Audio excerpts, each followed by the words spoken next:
yéen a ngi ànd ak seen portail Baol Média nekk fii ci Mbàkke Bawol ngeen ci am bépp actualité ànd leen ak seen portail Baol Média di premier portail d'information générale fii ci région bu Diourbel. Baol Média xibaar yu wér te wóor te leer.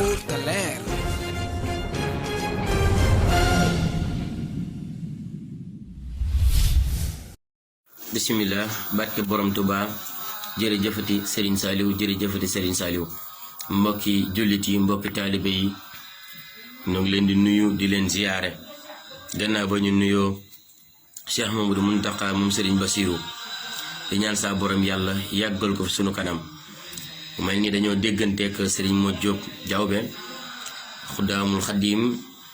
ndeysaan mu doon ko baax ko ami worma mais am na vidéo buy daw boo xayte ni day mel nii ni ko nit ñi di waxee ak ni mu demeewut noonee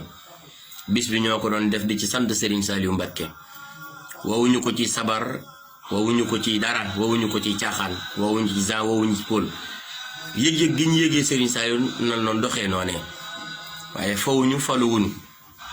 waaw vidéo bi noonu la demee dañ doon sant Serigne Saliou yaakaar ne nag yëg-yëg gi ñu yëgee Serigne Saliou moo tax ñu ko doon defee noonee waaye fawuñu faluwuñu kon ma jóg mu ngi lay nuyu di la ziyaare te am mbégte bu baax a baax di tuubal mboolem seen àdduna di tuubal Cheikh Mamadou Mountakha Serigne Cheikh mu Serigne Saliou Serigne Cheikh Jëmb Fall ñëpp ñoo ngi tuubal ñëpp barke borom Touba kum dox ba egg si yow nga naqarlu ko ñoo ngi lay fekk fi nga nekk di la tuubal ngi jëmmi Seexuna Serigne Saliou Mbacké borom njurul. yéen a ngi ànd ak seen portail Baol Média nekk fii ci Mbàkke Bawol ngeen ci am bépp actualité ànd leen ak seen portail Baol Média di premier portail d'information générale fii ci région bu Diourbel. Baol Média xibaar yu wér te wóor te leer.